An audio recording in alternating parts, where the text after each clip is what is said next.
Welcome to Happiness Isn't Brain Surgery with Doc Snipes. Each week, we record the podcast during a Facebook Live broadcast in which Doc Snipes presents information and tools to help you start living happier. Our website, DocSnipes.com, has even more resources, videos, handouts, and workbooks to help you apply what we talk about. After each podcast, the accompanying video, text, and worksheets will be published for members on DocSnipes.com. Additionally, each week we have a members-only educational group followed by a question and answer session with Doc Snipes to help you apply the tools to yourself and start living happier faster. The Doc Snipes podcast will be providing listeners and members the same tools and information Dr. Snipes gives her clients. Go to DocSnipes.com to learn more. In today's presentation, we're going to talk about dialectical behavior therapy and emotional regulation techniques. This is going to be a 5-part series, so I want you to pay attention to what we're going to talk about in each particular section. And obviously, the sections will be divided up so you can come back and review them at your leisure. We're going to start out by talking about the basic premises of dialectical behavior therapy. Then we're going to move into learning about the HPA axis, and that's basically your stress response system. Then we're going to go on to understanding what emotion regulation is as opposed to emotion dysregulation, and discuss why emotion regulation is important and how it can help you reduce your distress. And then finally, we're going to wrap up by exploring emotion regulation techniques. So let's start at the beginning. What are the basic premises of dialectical behavior therapy? Dialectical theory says that everything is interconnected. Reality is not static, and a constantly evolving truth can be found by synthesizing differing points of view. So what does that really mean, though? So interconnectedness really means that whatever you're doing impacts everything else, and the response of everything else impacts you. So when you walk into an environment that is maybe chaotic and noisy, think of a really busy restaurant or something, that is going to impact you differently than if you walked into the library, most likely. So you want to pay attention to not only the interconnectedness in yourself, but also the interconnectedness with the environment. Now, within yourself, your emotions, your thoughts, and your physical being are all interconnected. Think back to a day that you were not feeling so well. How did that impact your mood? And how did that impact your thoughts? Were you as attentive? Were you as patient? Were you as, fill in the blank? Generally, when we're in pain or when we're sick, our mood tends to be a little bit more irritable and cantankerous, if you will. So paying attention to that and just understanding that if you wake up in the morning and you don't feel well, or you wake up in the morning and your back hurts or you've got a headache, that you're probably already starting out with some stressors built up. You're not going to be as patient and tolerant, so prepare for that. Likewise, our thoughts impact our feelings and can impact how we actually feel. And maybe we don't think about that too much. But if you're having a lot of negative thoughts, if you're having a lot of stressful thoughts, how does that affect your emotions? Well, I kind of gave it away. You probably tend to get a little bit more stressed and irritable and edgy emotionally. But physically, what happens when your thoughts start to become more negative?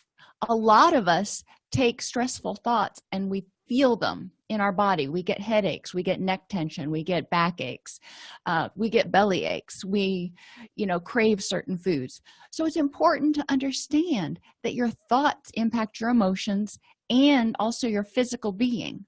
Now, so let's take that back to the beginning. If your thoughts make you feel painful or make you feel icky, how is that going to affect, your physical feeling? How is that going to affect how you think, how you feel, and how you interact with others? So it's a system, and it keeps going, and it's a constant feedback loop. And it can either be a negative feedback loop or it can be a positive feedback loop, and that is up to you. But it's important to be aware of how you feel, what you bring to the table, and figure out what your next best step is. One activity you can do focuses on interconnectedness, and think about how your relationships impact your mood and how your mood impacts your relationships. And obviously, general relationships is going to be different than a relationship with a particular person. But I want you to focus in this particular activity more on a particular person, or do it several times for different people. Because when you interact with certain people, most likely, your feelings and moods and things tend to be more positive, enthusiastic, happy. Whereas when you interact with other people, it might be more stressful. For example, where I used to work, my immediate supervisor was just a gem of a man. And sometimes I'd interact with him and it would be stressful, but that's just part and parcel of him being my supervisor. But it was not a big deal. Now, his supervisor, our CEO, was a very intimidating woman. So my mood when I'd go in to talk with her was very different and much more, I don't want to say professional, but it was much more serious and a little bit freaked out. Whereas if I had to go in to talk to Richard, I would just go over and knock on his door and I'd be like, hey, you got a second? So the way you interact with people impacts how they interact back with you as well. So, I mean, Richard was always much more relaxed with me. I don't know if I would have been more relaxed with Maggie if she would have been more relaxed with me. But understanding that we impact other people. If you go into a room and you're just in a god-awful mood and you are grumpy to everybody, how are they going to respond to you? Most likely, they're not going to be all kinds of joy and happiness.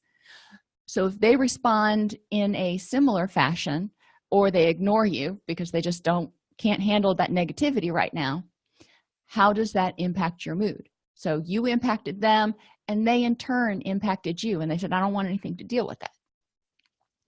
Another thing to consider is how your environment impacts your mood, and your mood impacts your environment. If you're in a really dark, dreary, smelly, closed up, disorganized place, obviously those are my buzzwords, if I'm in a place like that, it tends to make me a little bit more cranky, and I have difficulty focusing. I get sleepy. I prefer to be in environments where it's bright and cheerful and there's a lot of activity, and that makes me feel more energized and somewhat happier. Likewise, when my mood is not so good, I tend to focus less energy on keeping things organized and worrying about if the lights are turned on. So I can create that dark, depressing environment if my mood is depressed, because I'm not wanting or caring to devote the energy to turning on lights. So thinking about that, if your environment can impact your mood, if you're in a funk, maybe it would be helpful to improve that space, whatever that means for you. For me, that means turning on lights, making it brighter, getting some background noise going on, whatever it means for you, but being aware of the interconnectedness of that. How does your health or energy impact your mood, and how does your mood impact your energy? So we talked about that at the beginning. If your energy is low, or if you're not feeling good, when you wake up, you're just like, oh, I did not sleep well, then how do you think the rest of your day is going to go? What's your mood going to be like? It may not be cranky, but I know those days I wake up and I'm tired, I didn't sleep well, I don't feel well. I'm just kind of blah at the very best. So my mood is not one of health and energized and all that kind of stuff. How does your mood impact your health and energy? And we talked about that a little bit on physical. If you are in a happy mood, you tend to have greater immunity. They've actually done studies and found out that people who tend to be more stressed out and more depressed get sick more often. If you are in a happy mood, you probably feel more energetic. Whereas if you're in a bad mood, you probably feel like you're carrying the weight of the world on your shoulders, and it's just drudgery to move through each step of the day. Again, considering how that impacts you, it may be worth looking at paying more attention to taking care of your health and your sleep. And finally, how do your thoughts impact your feelings? We talked about this already, but thinking about it with specific thoughts. If you tell yourself, I'm not good enough, how does that impact how you feel? How does that impact your mood? If you tell yourself, I'm lazy, I'm a slob, I'm never going to amount to anything, how does that impact your feelings? Likewise, if you turn that around and you go, I'm all that in a bag of chips, and I can get this done, and I'm smart, and I'm competent, and just give yourself a pep talk, it generally brings your mood up. But feelings can also impact your thoughts. So if you're having a bad day, unfortunately, the way we're wired, when you're in a negative mood, you tend to notice the negative things. So if you're in a bad mood, you're going to tend to be more pessimistic. If you don't check that and say, you know what, no, I'm not going to notice all the negatives. I'm going to notice a positive for every negative I pay attention to. That way you balance it out a little bit, and it tends to help improve your mood a little bit if you actually force yourself to focus on some of the positives. Take some time doing this activity and really pay attention to all the things in your environment, in your relationships, and in your thoughts and feelings and health, and how they interact.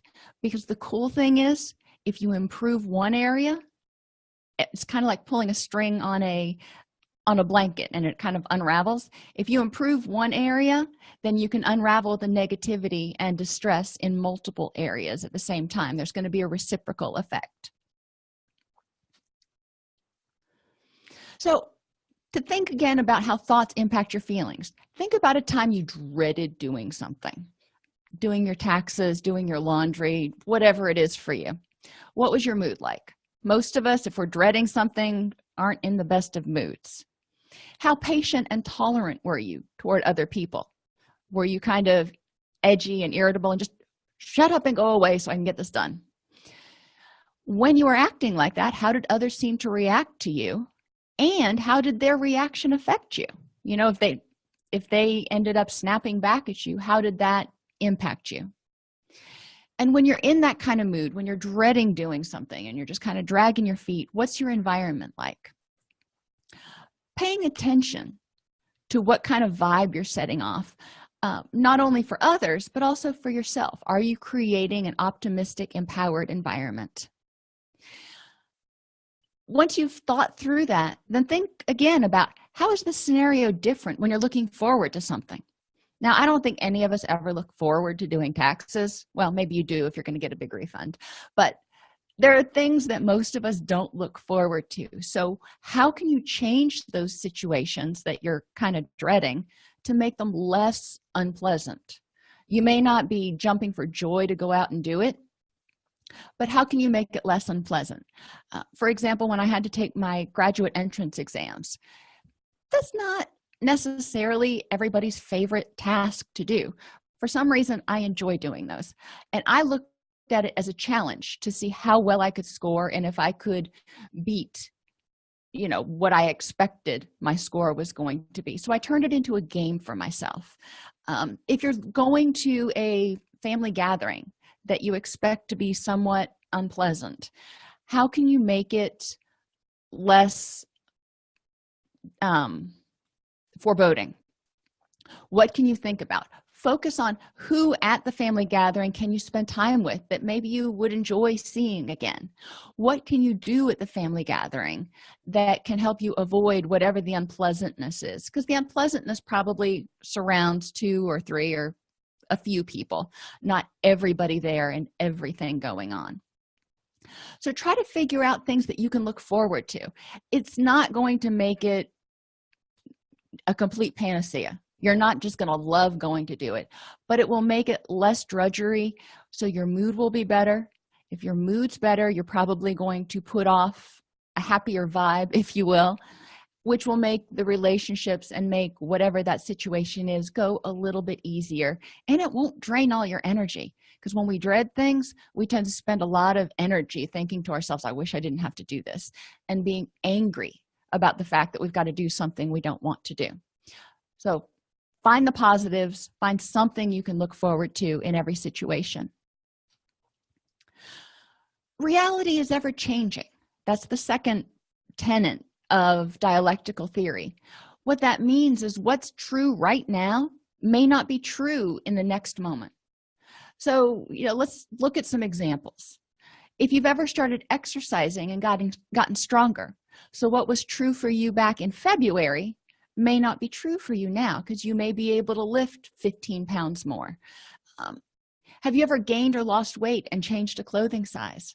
So your reality 6 months ago was that you wore a size whatever, but your reality right now is that you wear a different size. Reality changed. It's not anything to get all excited about. It's just accepting reality in the moment. Now, we can also apply this to people.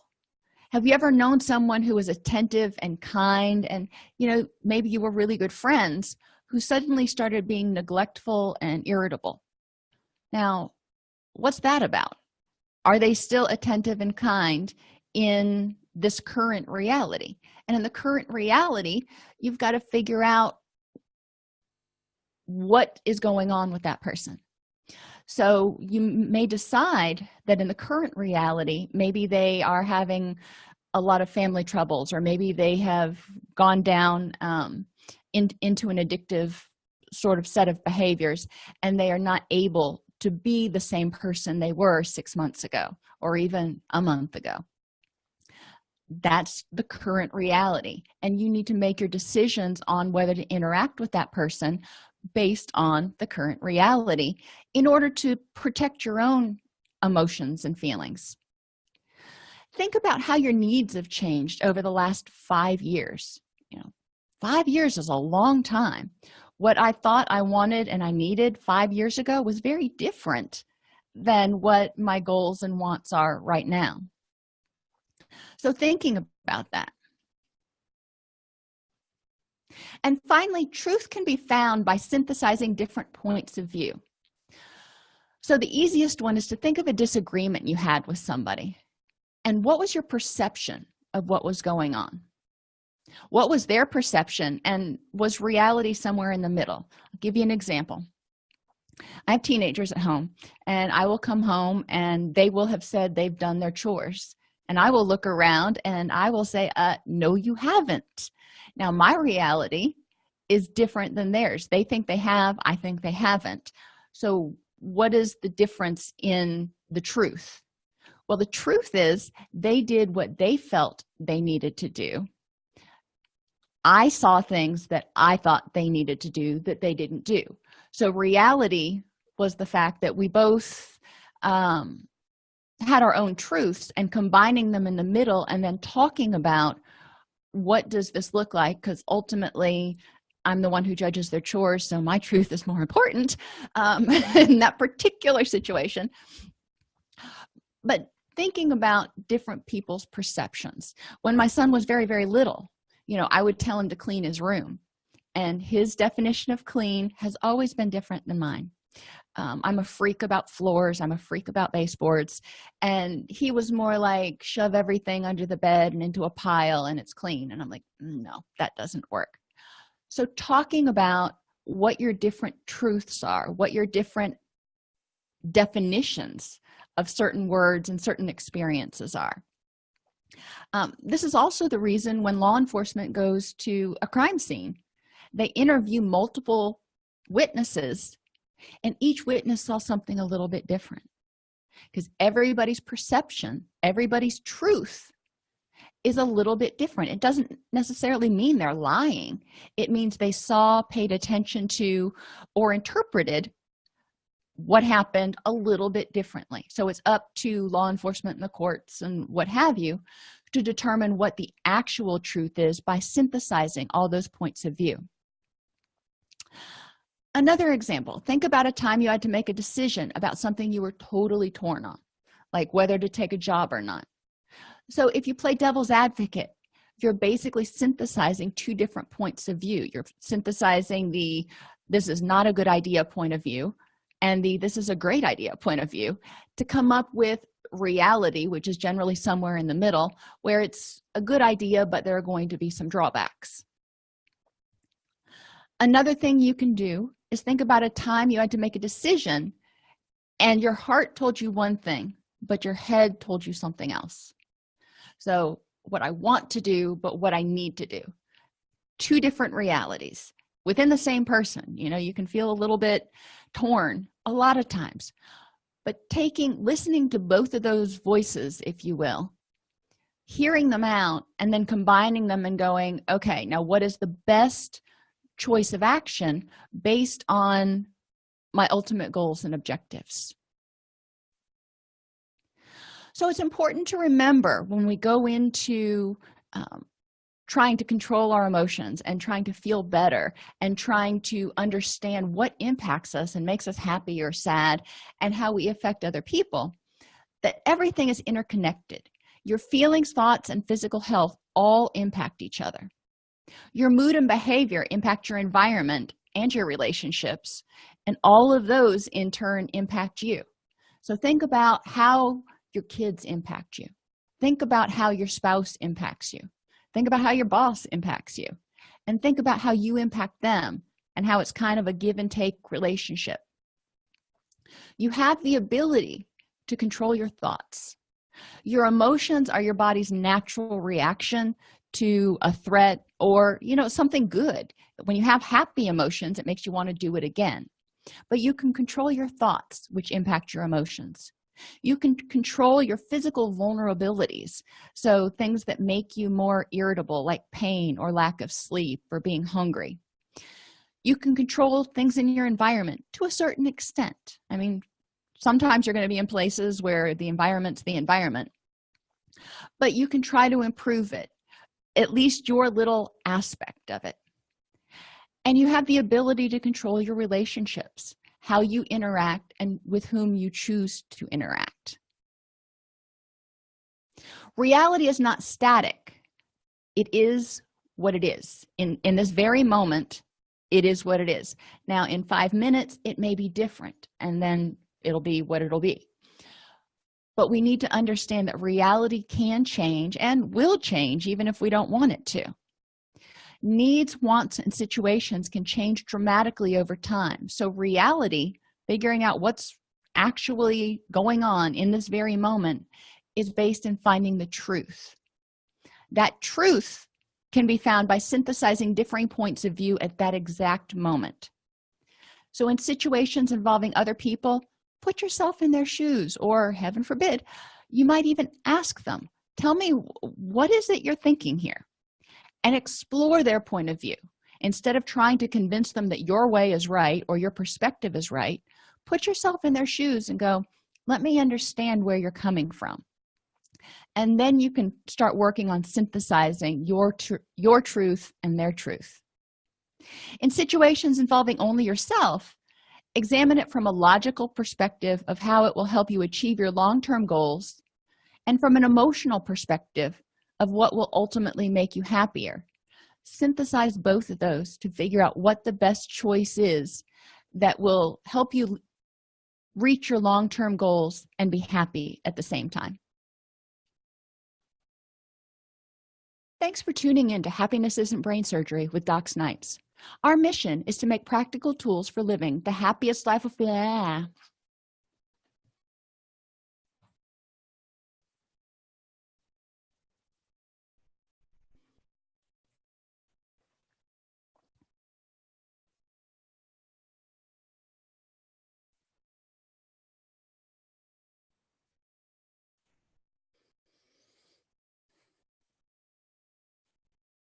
Thanks for tuning in to Happiness Isn't Brain Surgery with Doc Snipes. Our mission is to make practical tools for living the happiest life affordable and accessible to everyone. We record the podcast during a Facebook Live broadcast each week. Join us free at docsnipes.com/Facebook. Remember, our website, docsnipes.com, has even more resources, members-only videos, handouts, and workbooks to help you apply what we talk about. New resources are added weekly. During the first half of 2017, we're offering introductory memberships. Lock in the introductory rate of $5 per month for the Happiness Basic membership, which includes all texts, videos, and worksheets, or $14.99 per month for the Happiness Plus membership, which includes everything from the basic membership plus access to the weekly members-only educational groups and question and answer sessions with Doc Snipes, designed to help you start living happier, faster. If you like this podcast and want to support the work we're doing, for as little as $3.99 per month, you can become a supporter at docsnipes.com/join. Again, thank you for joining us, and let us know how we can help you.